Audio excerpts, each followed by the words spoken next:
Welcome to Target Market Insights, the multifamily and marketing podcast. Each week, John Kasman interviews multifamily and marketing experts to teach you how to find the best places to invest, attract investors, and grow your portfolio.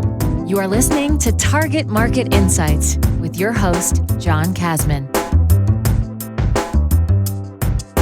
All right, we're back with Yonah Weiss. So if you didn't check the first episode, the first part of this conversation, we talked to Yonah about cost segregation. Now, Yonah has a great background. He's with Madison Specs, and he helps people like myself and hopefully like you save money on real estate through cost segregation analysis. So now we're going to transition a little bit and talk to Yonah about LinkedIn.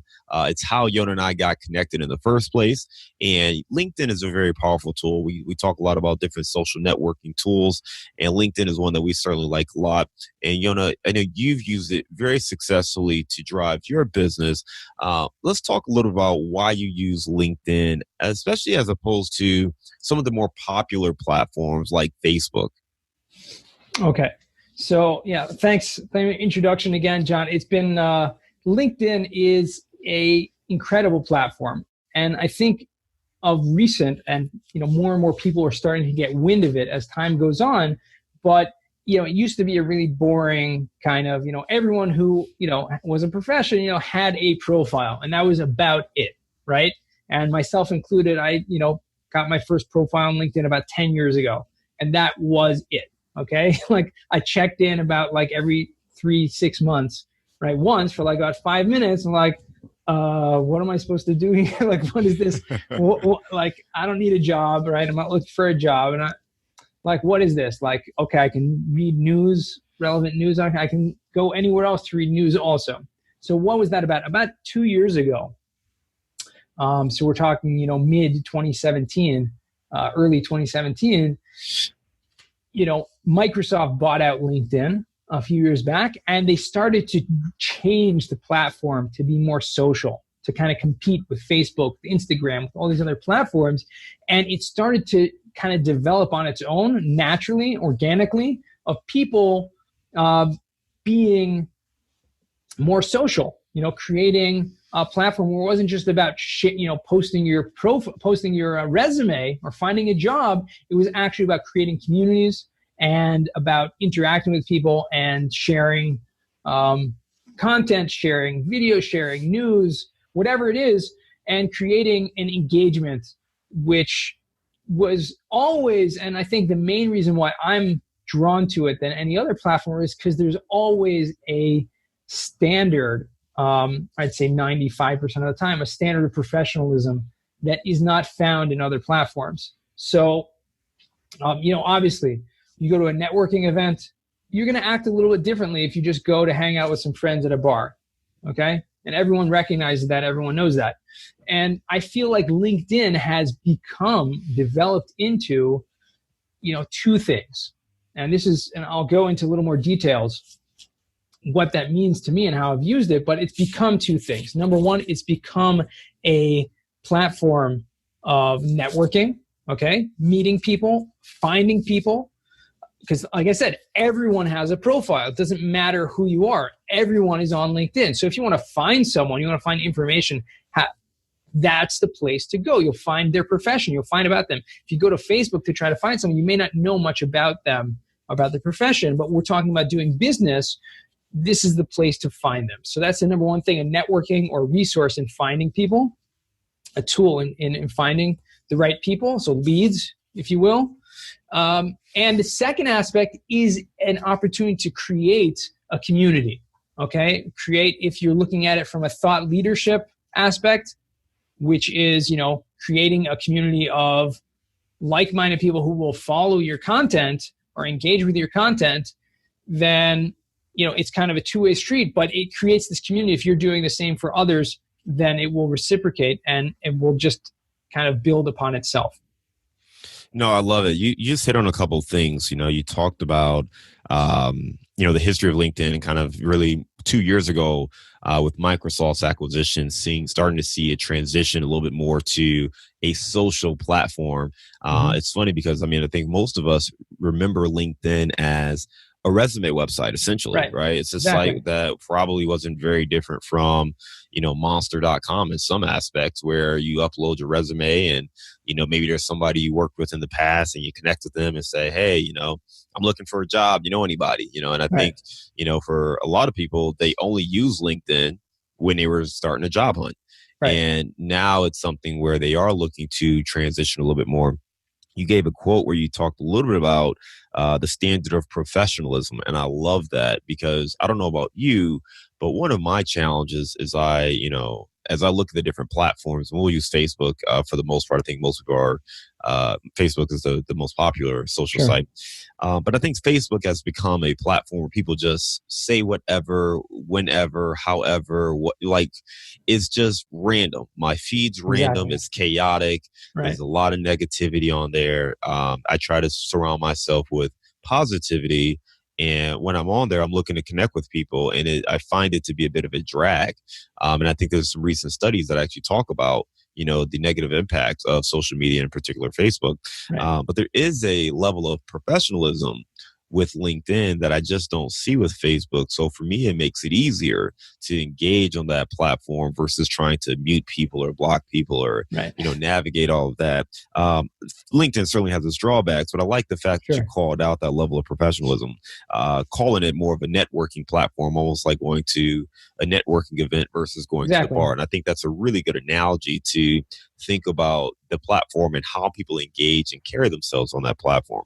From a B2B standpoint, I know that's kind of where you're focused on right now. Let's talk about how you're able to leverage the platform for B2B.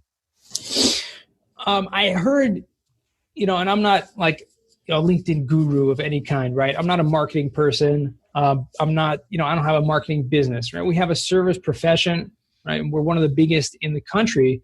But I found for myself, and I just share with some of my experience, traditionally our company was doing business with people that we got from our title company or from other businesses, but also through, cold calling and traditional sales. And we have a big sales team. I came in looking to grow the business as a business development, and I was looking, how can I add value to people? Because I realized, cold calling doesn't really, works only so far, and it's not my personality whatsoever, and I was never interested in it. But I found that I have a lot to give, and I feel when your focus is on giving and in trying to add value to others, then it very naturally reciprocates, because what you end up doing is you're building trust. And by building trust, people like to do business with those who they know and they trust. So getting out there on Facebook was, in LinkedIn, for me, was the ability to kind of break that barrier of, hey, this is me. This is who I am. You want to know me? This is who I am, right? You can get to know me very easily. I put myself out there. Okay, you want to follow me? You're going to learn about me. You're going to learn what I'm doing, what I'm focused on. And a lot of my personality personally is about giving and doing for others. And so it was very natural for me to kind of go above and beyond to give to others, right? And everyone likes their posts, getting more exposure and stuff like that. And that's something very easy to do. I learned very quickly to follow, or not follow, but to learn from real marketing experts who were actually using the platform in a way that they were making money, right? And that they're making money from it because that's their bread and butter. It's marketing. So if you see them doing something and they're saying, hey, this is bringing me X amount of revenue, whatever, you can trust them because that's what they're doing. Now, again, there are certain people that will say that even if it's not true, but I tried to weed those people out as well. And there were a few people that I started to follow. And one of the things that they kept saying is just produce content. Put out content on a daily basis, right? Every single day, put out content and engage with your network. Okay. Those two things will bring in, exponential ROI, right? The return on the investment of the time that you're putting in there will be tremendous because, again, like I said before, putting yourself out there is B2B, right? You want to get to know people. Right? When you're doing business with something, getting yourself in front of people is very easy when you're constantly putting yourself out there. And the natural reach of LinkedIn, meaning it's not like Facebook that to really get yourself out there, you have to pay for advertising. right now, and Gary Vee talks about this a lot, he's been talking about this for a year or two, is that LinkedIn is his go-to place because of the natural, the organic reach that it still has, meaning you don't have to pay for content to actually be seen. Yeah, I mean, I think you're spot on there. I mean, that's one of those things where, for us, we've done some different tests, right? You have a video, you have a post, a lot of folks are trying out content on different platforms and seeing kind of what engagement you get on Facebook versus Instagram versus LinkedIn. And you're trying out different things. Sure. And we do see a lot more natural and organic engagement on LinkedIn. And again, I think part of it is also the ability to better identify who your message is for. Because, on some of these other platforms, it's out there, but you have no idea if it's the right message for the right person at the right time. LinkedIn, you still don't know, but at least the audience is there and interested in the networking or the gaining information aspect of it. You started to talk a little bit more about how you work from B2B and connecting with folks and creating content on a daily basis. That sounds daunting for a lot of people, right? I know one of the challenges that many people face is figuring out, well, what in the hell do I post? What do I come up with on a daily basis? If I was trying to do it daily, what am I coming up with? What am I posting? So what do you say to those folks who are struggling coming up with ideas for content to put out there where it doesn't just feel like they're spamming or intentionally posting stuff simply to do it daily? It's a very difficult task. And I say it like, you have to go out and put out daily, but in the end, but truthfully, it's difficult, right? I'm not going to say it's something, just easy. Nothing comes easy. But how to create content, what I like to, and to learn, and I think even more important than creating content is learning about what types of content actually work or have a better reach or a stronger reach. And since I've been working, on LinkedIn, following people that are kind of experts on marketing people, I've come up with these systems that I know, right? And I could, tell you certain things, how it works versus other platforms. What will get more visibility, what will get more engagement, what times a day, what types of posts. There's certain things, and it's still, the algorithm is still, we're learning how to use it, and it's constantly being updated. But to a certain extent, you kind of have to know, before even, what type of content, as opposed to the actual content itself. So that's first and foremost, is to know what type of content.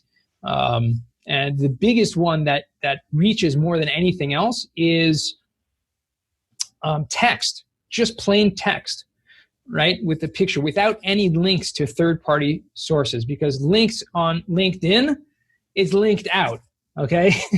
Links in your post basically kill your post, dead in the water.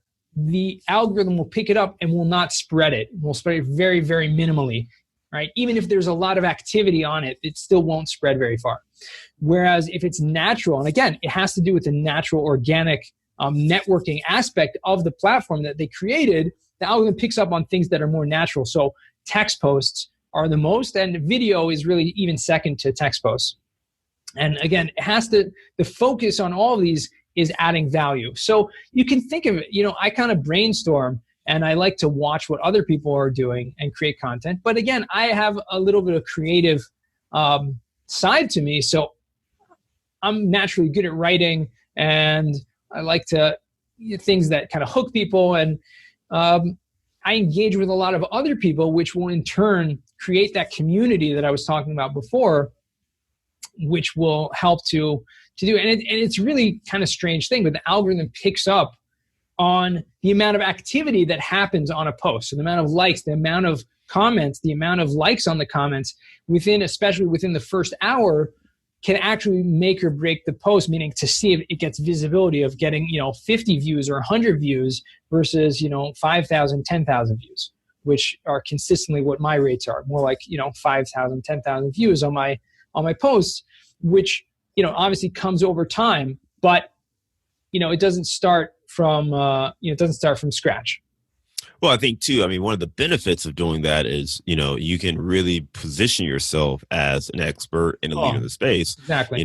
Because by doing it consistently and by getting in front of 5,000, 10,000 people, yes, you're not going to get someone to buy immediately or call you immediately and say, hey, I'm ready to get this analysis.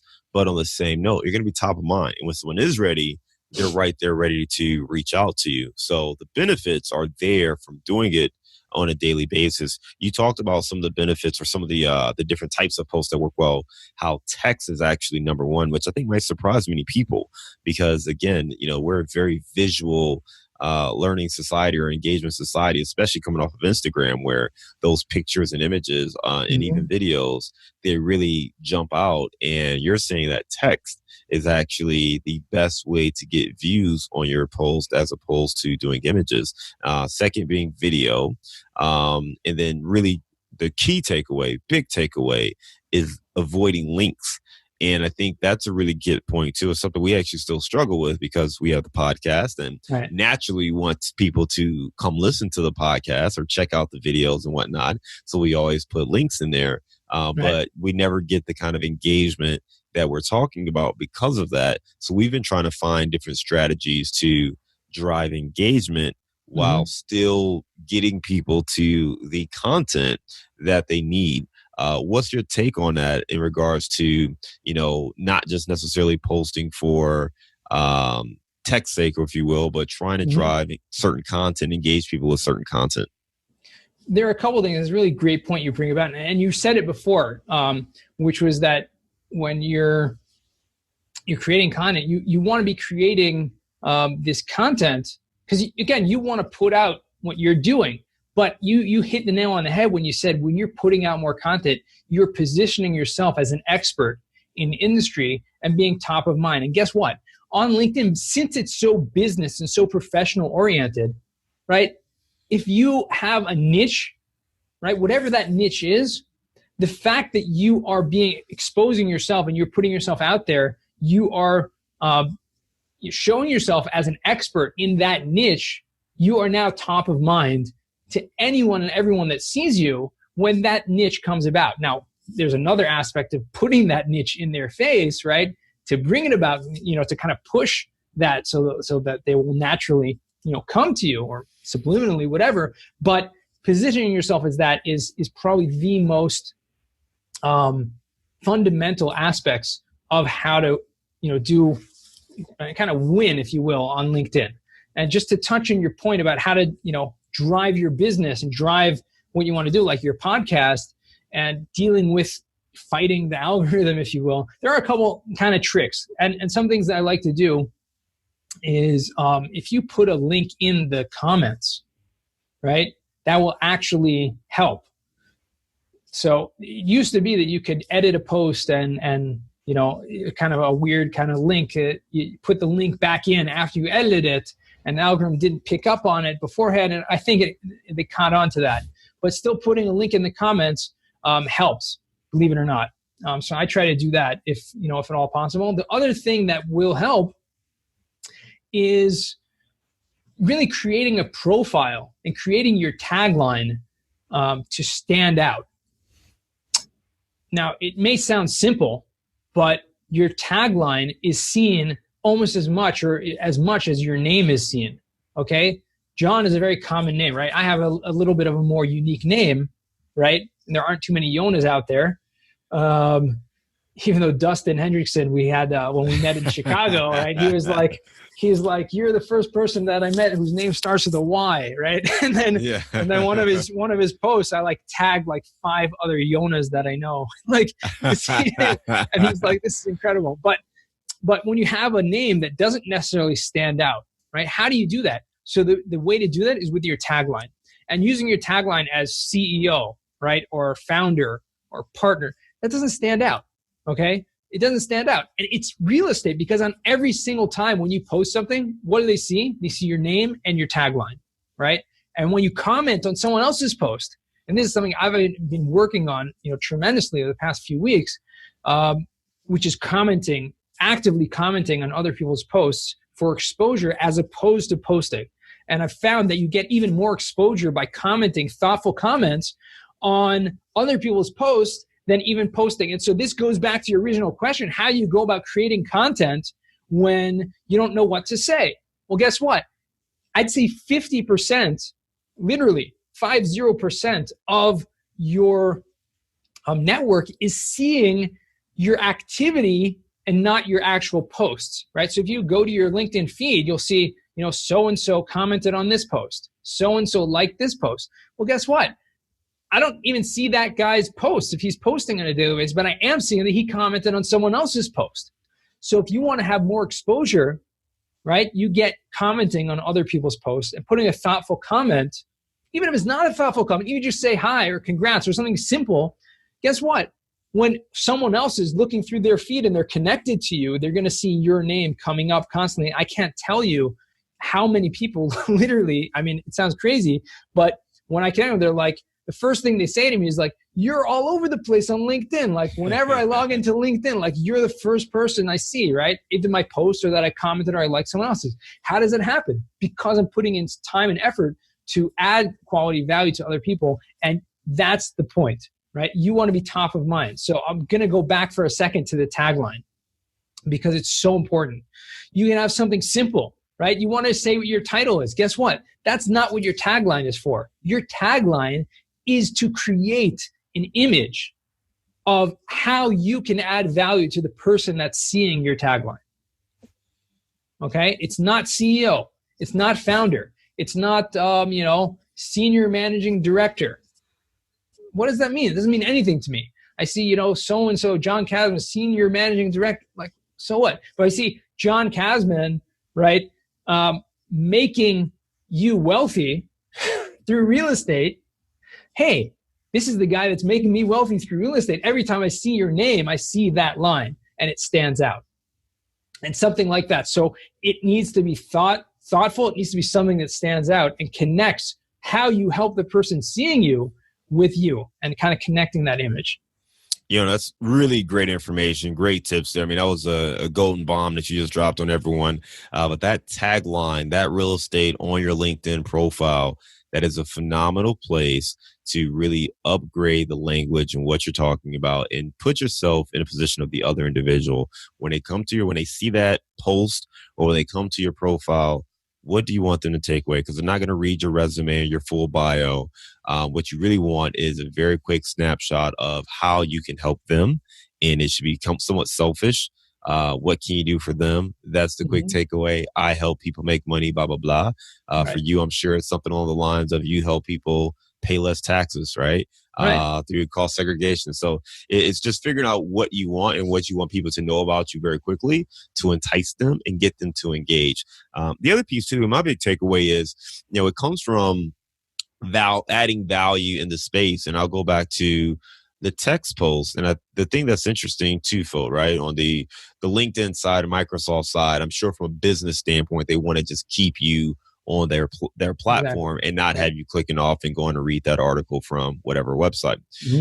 However, the second part of it is if people start to engage with the text post, then that's a good sign that there's something really engaging about that post, which would, force someone to do that. Because most of us, and I say us generally speaking, when we are posting or sharing content, it's pictures, it's links, it's videos. So for someone to take the time and actually just write out a post, it kind of, even as a viewer, it's a trigger that, hey, it must be something interesting. Right. If they only wrote copy, right? Just a text. Think about even going back to Facebook. If someone were to only write a text post, it's probably relatively interesting, whether it's a story, something that happened, it's a recognition of something. Right. Otherwise, they're sharing, articles that they saw or pictures of the kids or something else. So I think that text really indicates that, hey, there may be something here that really stands out. So just some things to think about. I think some really great nuggets that you shared and gave to us there.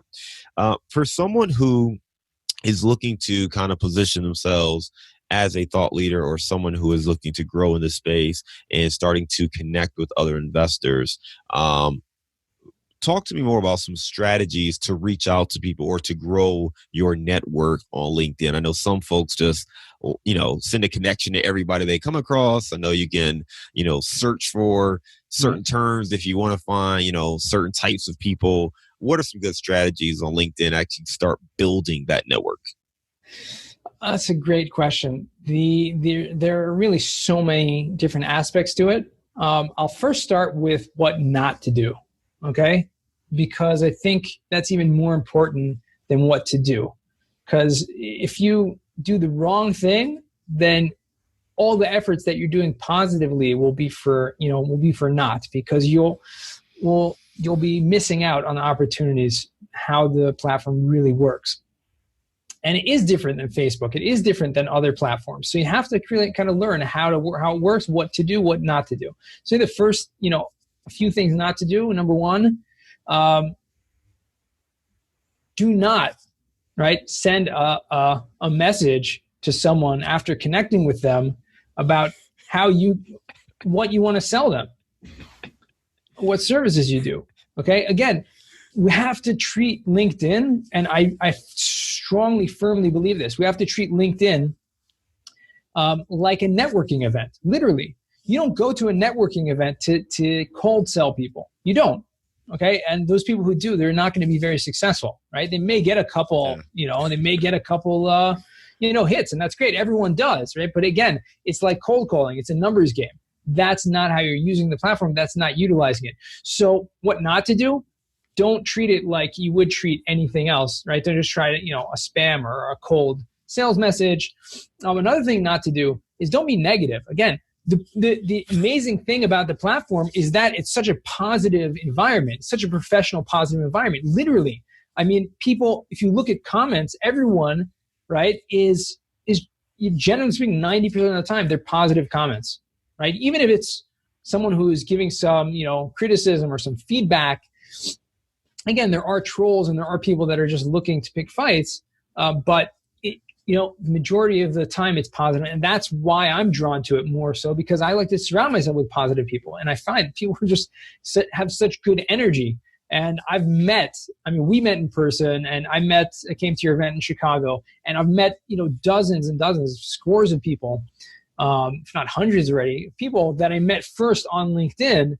And they're just like a camaraderie. There's somewhat of a feeling, like a mutual feeling of, hey, we know each other already. We've already met, even though we haven't, because there's something there that, number one, is positive, and number two is professional.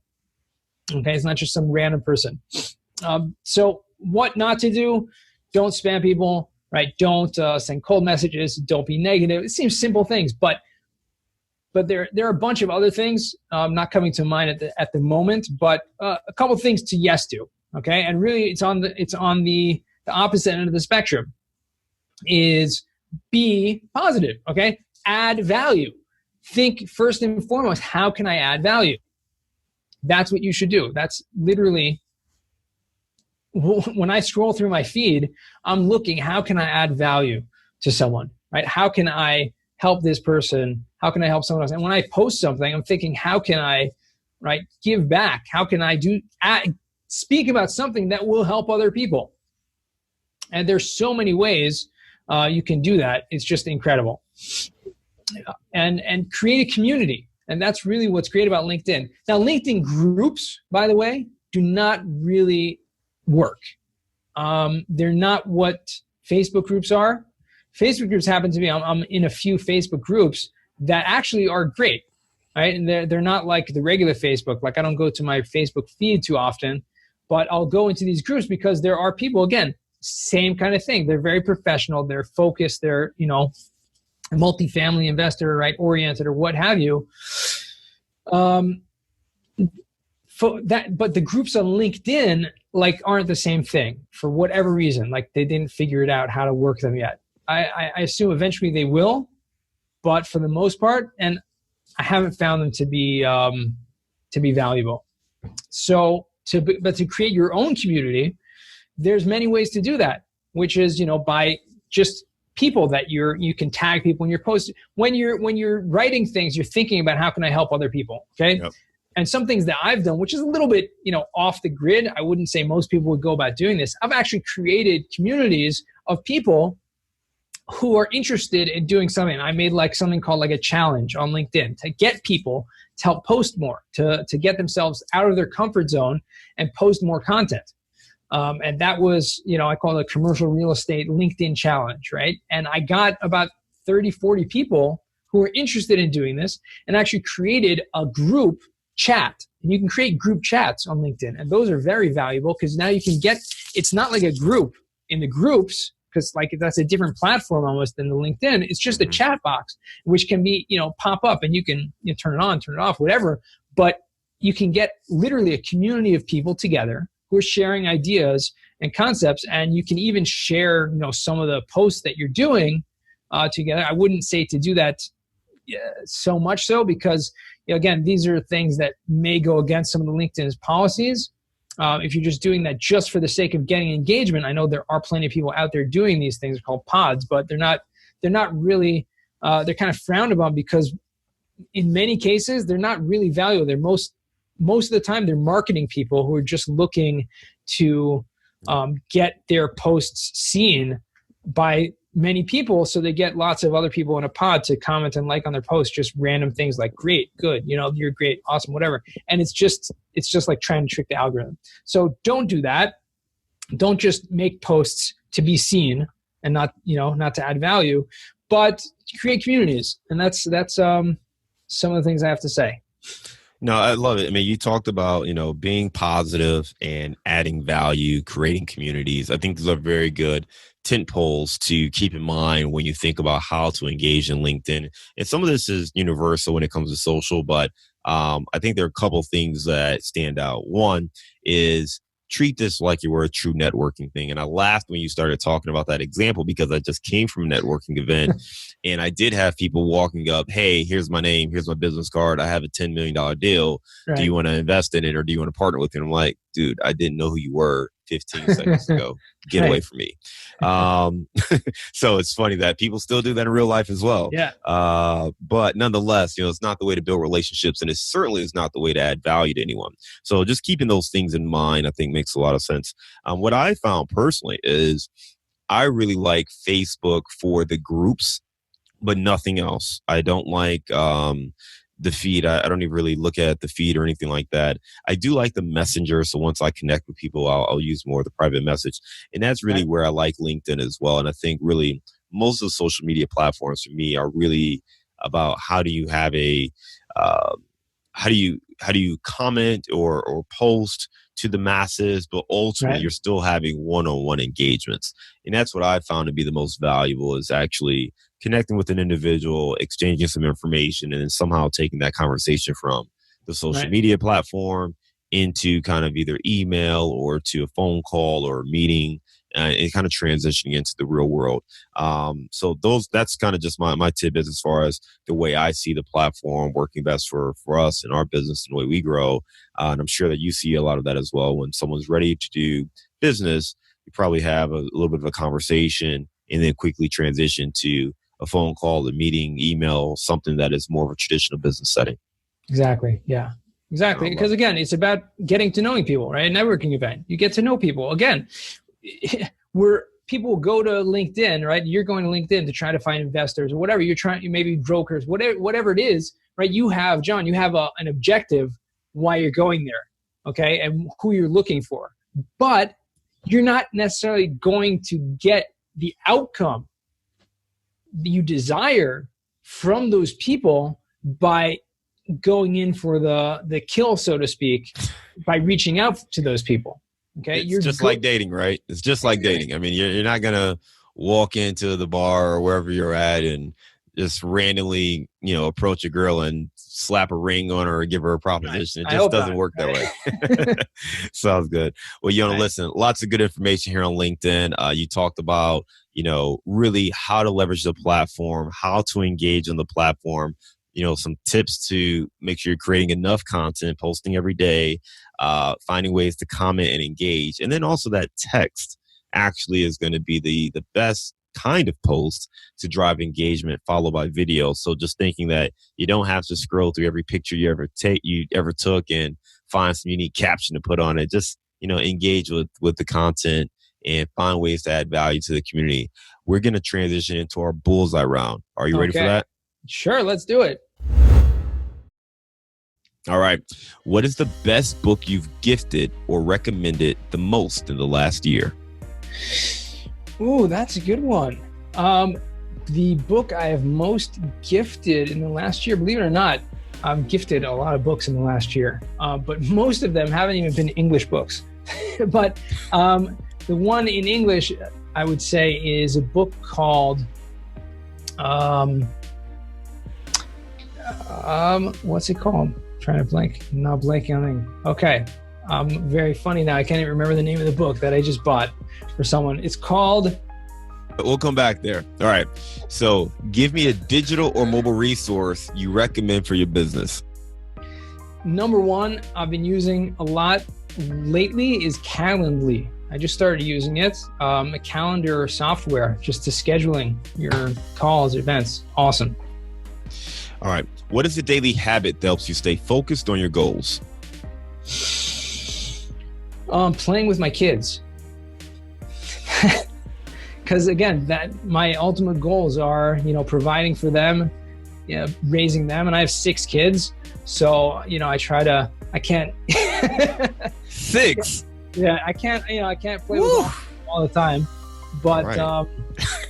I try to make it a point to at least, spend a little time with them every day. How old are your kids?